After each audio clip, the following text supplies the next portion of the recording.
পয়গম্বর বলেন, তিন দোয়া আল্লাহ কখনো ফিরায়া দেয় না। এক নম্বর, সন্তান যখন তার মার জন্য দোয়া করে। দুই নম্বর, মা যখন তার সন্তানের জন্য দোয়া করে। জন্য দোয়া করবে। মা যখন তার কোনো পর্দা রাখি না, এই দোয়ার মধ্যে আমি কোনো মাধ্যম রাখি না, সরাসরি আমি আল্লাহর আরশে আজিমে চলে যাবে। যে শিক্ষাটা পুলসিরাতে কাজে লাগবে, যে শিক্ষাটা পরকালে কাজে লাগবে।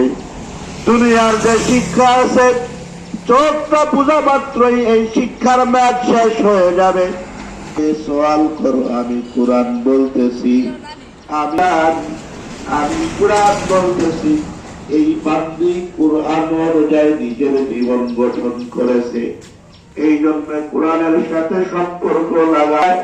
পা দিয়ে লাঠি মারে, কখনো সেলাম করে না, বুকের মধ্যেও নেয় না।